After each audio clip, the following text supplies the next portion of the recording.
Hi guys, welcome to Independence Project. I'm Stacy. Today I'm going to be taking you on a tour of our fall garden. It's actually our summer/fall garden because here in Florida there isn't a huge distinction between the two. However, we can plant some new things for fall.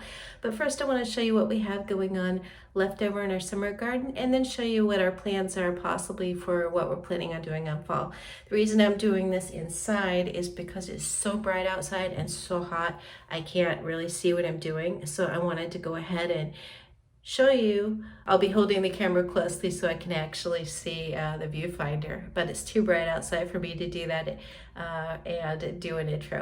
So I'm doing that in here, and I'm going to take you outside now to show you our garden.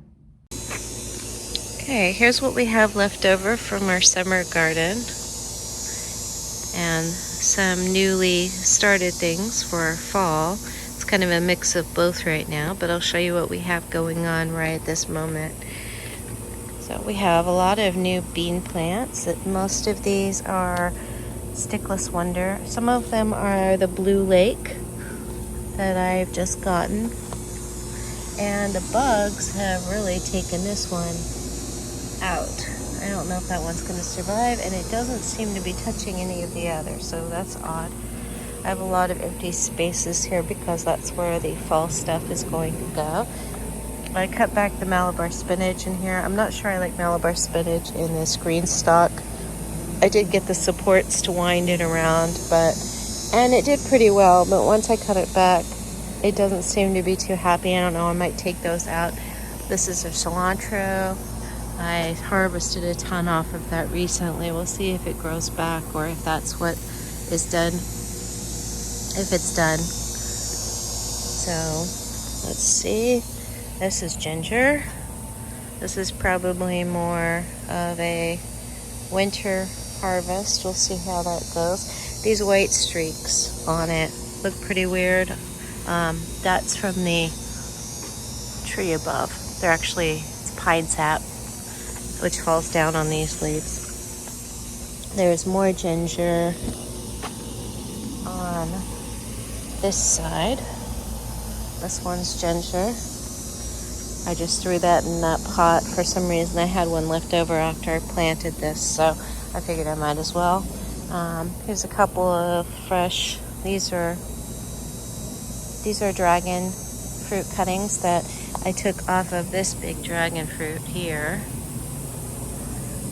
And this one's doing really well. I mean, this is kind of a ad hoc improvised dragon fruit trellis because I didn't want to take on the project of actually making a proper dragon fruit trellis, but as you can see, this thing is going absolutely nuts.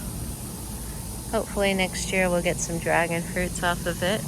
But the tomato cage I have around it does seem to be doing the job. It's going to give this a support when it's heavier if it has fruit on it. And there's a place for all of these to kind of lean on. I don't know about this one. I don't know what's going to happen with that. It's going to end up making a big arc or something. So that's weird. We'll see how that goes. With some sweet potatoes. I have put a few sweet potato plants in here that I had left over from our sweet potato planting. All of these bags here are going to be for fall planting. Those have dirt but nothing else in them, so there's nothing going on with that. Really, not yet. I'm going to be filling those up when I start the fall garden, hopefully today, maybe tomorrow. Okay, we have our cranberry hibiscus. I have 2 here. Over here we have all of our aloe, aloe really loves to grow here. So I grow aloe because it's too easy. For some reason it really likes this garden. It really likes Florida, the indirect light. I mean, it's just very, very happy. So it grows with like basically no maintenance.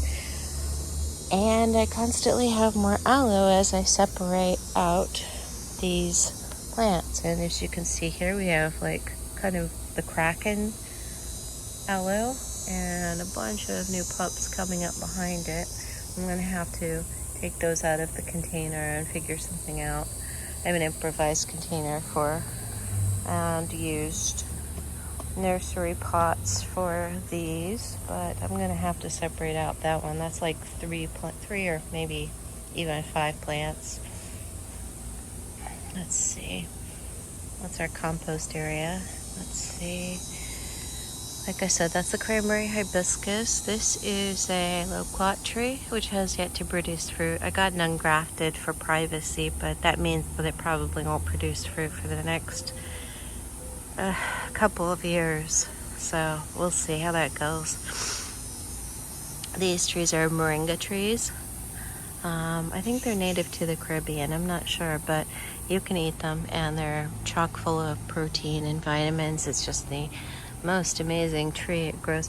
I had them in containers to begin with, and they would not really get tall. I'd heard they just completely grow and take over, but that wasn't the case until I put these in the ground. And oh my gosh, this one, I don't know if you can tell, suddenly that one was the older one, and this one was half its size, and I don't know, it just really liked that area, and suddenly it shot up, and it's probably 15 feet tall, 14 feet tall. It's just really amazing. It totally overtook this one. This one is leaning because I just harvested a bunch of moringa pods off of it, and I'll be doing a video about that, harvesting moringa seeds. Each of these little sticks, each of these little stems had a moringa pod on it, and each of the pods has several seeds, so I have potential to have a ton of more moringa trees. This one looks like it's struggling, and I think it's just mainly because it had all of those pods on it. I think it's gonna come back, or maybe I'll just chop it. They grow so fast, you know, I'm sure it'll come back if I do that. At least that's what I understand. I have a couple of katuk bushes back there still in containers. There's one. There's the other, and I think they're outgrowing their containers. So they'll be happier in the ground. I'm just debating whether to do that, and if so, where in the yard. We have a pretty small space to work with.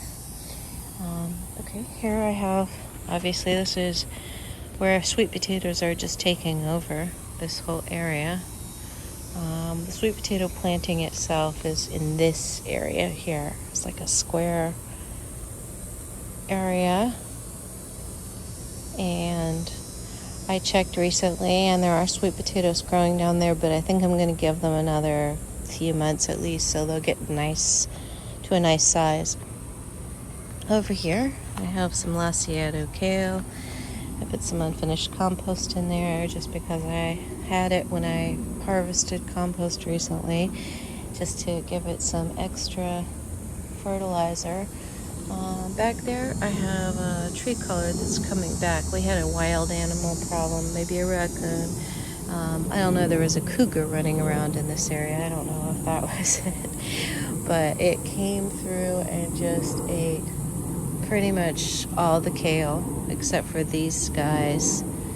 It not only ate the leaves, it chewed on the stems until the plants were dead. It was just crazy. All of my kale and several of my tree collards. Here we have our papaya trees, which are actually bearing fruit right now. After years of having them, 3 years of having them in a container, I put them in the ground. Suddenly, 1, 2, 3, 4, and 5, and yeah, the potential for more. We have more but flowers there. There's a ton of flowers. Or at least, oh no, I think I just took one out. But there's several flowers here. So yeah. Papaya. Yay. So yeah. Those yellow leaves are normal. That's the way the papaya grows. The leaves on the bottom die out as the top ones start to form. I don't know if you can see that, but there are little bitty leaves there. Yeah. Another cranberry hibiscus. That's in a pot. Debating whether to put that in the ground. There's our rosemary plant, which is doing well. Rosemary actually prefers a much drier climate to the one we have here. Obviously, we're pretty humid here in Florida, but I've been giving it lots of TLC, and it seems to be pretty happy in this improvised laundry basket with all the holes to keep it nice and dry. Lots of drainage, so happy so far. There's some more sweet potatoes that I have planted in here. They're working, and we're going to have huge sweet potato because that bed over there is all sweet potato as well. We have two kinds of sweet potato, a Japanese purple, I think it's Japanese. Well, anyway, it's a purple, it's Korean or Japanese, I forget which. It's a purple eggplant, and we also have the regular, to this area, orange kind that you see at the grocery store. There's a cranberry hibiscus I put in the ground, and it's kind of doing okay. Looks good in that area.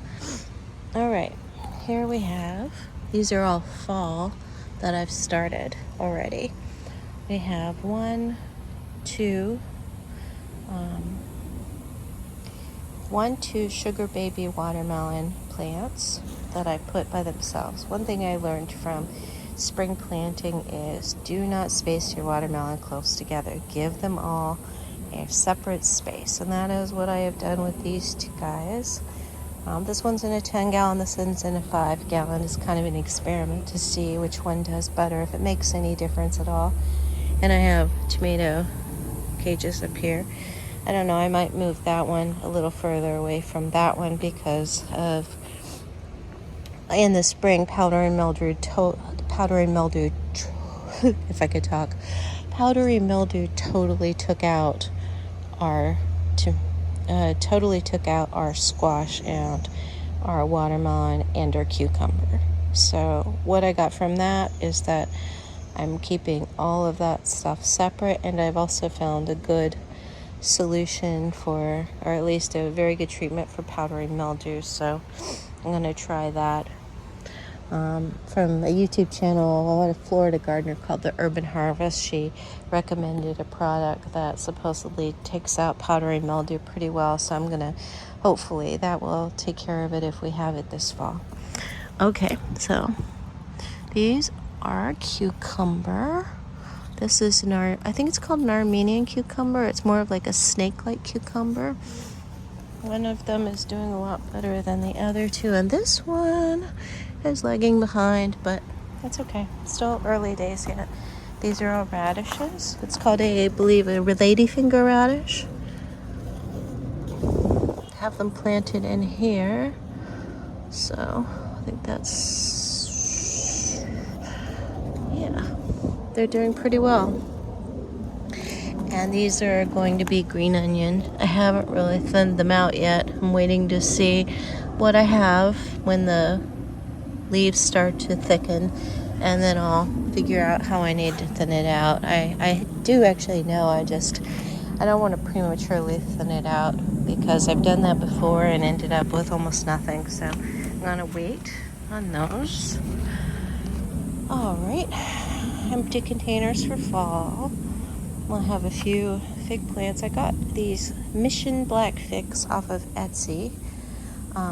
This one is not. This one I don't know what it is. I got it off of, somebody was having like a yard sale. Well, she was selling plants because she was moving, and I got that off of her, and it's grown a lot since then, but still no fruit. I have no idea why or if it even produces fruit, so it'll be a surprise. These are Mission figs, Black Mission figs. This one, and this little guy there. I got sticks off of, I guess I shouldn't say it's cuttings. I got cuttings, unrooted cuttings off of Etsy. And it turned out that most of them actually rooted. Most of the time I get cuttings, maybe 1 or 2 will root. Like I had 4 or 5. Yeah, 4 I guess here. 1, 2, 3, 4. one might have rooted, another one might have rooted, and it got taken out. Yeah, I think that was. So there were 5 that rooted, and then 4 have actually survived. I don't know what's going on with this guy. I think that might be left over. I had it in a very small pot and just repotted it, so I think this is more new growth. I think it's okay. Yeah, anyway, so hopefully we'll have some figs at some point. Over here, I have beans. These are started for the fall garden. 1, 2, 3. These are all Blue Lake beans. 1, 2, 3, 4, 5, 6, 7, 8, 9, 10, 11, 12. And then I have the ones in these grain stalks. I'll go over those. If you look over there, I have a bunch of beans in that grain stalk. And then I have Stickless Wonder here in this earth box. And they're still producing. That's actually left over from summer, and it's still producing. Very happy little bean guy. Harvested a bunch of longevity spinach, and I put some in the ground. This is like a staple. It's been there for a while. I put some of the tree collards, the purple tree collards we have that didn't get eaten, into the ground. And hopefully those guys will do well. Right now they look pretty sad, but we'll see how they do. Another couple of katuk. There's some Malabar spinach. They're kind of gone. I moved that over there because they didn't like that spot and was struggling, so that's no longer. One thing I've learned is that with a garden, you have as many failures as you have successes. You have to focus on the successes and learn from them and see what works. And then you repeat that if you want. Okay, I have some more Malabar spinach here. This mint is super happy in the arrow garden. When I planted this, I actually planted every other cell because I knew it's an invasive plant and it likes to take over. And sure enough, every single area has been taken over with mint, and they're all really happy. So that's good. Bean. One thing I've learned recently about beans from the Urban Harvest, which is a Florida gardening YouTube channel, highly recommend if you are a Florida gardener, is that beans actually like a certain bacteria. Is what they use to fix nitrogen, put it in the soil, and it helps them produce beans. So if you use new soil, it's important or a good idea to use a bean inoculant, which I'm going to add to my soil now that I know that. But I didn't know that before. I did get some beans from the Stickless Wonder. Got quite a few beans, but still, it's a possibility. You don't have that bacteria in your soil. So look up bean inoculant and get like a mix of because each bean type has a different bacteria apparently it likes. So if you get like a mix, then you're probably going to get the type you need. I don't know exactly what type I actually need for these plants. I really have no idea. So I just got a mix. Hopefully that will work. Excuse me. To help improve our bean harvest. It's a new one, Blue Lake. The frustrating thing about beans is you'll have like one cell, at least in the arrow garden, one cell produce like 3 or 4 of them will sprout, and the next one nothing sprouts. So I don't know. Anyway, so I have my seedlings here. These are my tomatoes, the 3 kinds, 1, 2, 3, and then I have another Isis here. These 2 are the eggplants, the 2 kinds of eggplants, 1 in each one. And I'm probably going to be starting some new seeds. So we will see how the fall garden turns out. But this is what we have going on for the summer garden. Left over from the summer garden and a mix of starts from fall. Florida doesn't really have a super defined summer into fall. It's like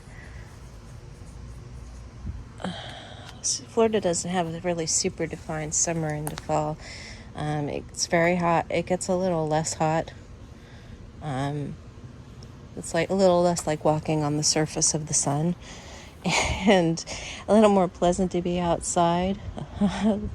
Few fewer mosquitoes, and then all of a sudden it gets really nice, but that's in the winter. So it's more of a very gradual, more gradual than, you know, in places with a distinct 4 seasons. And yeah.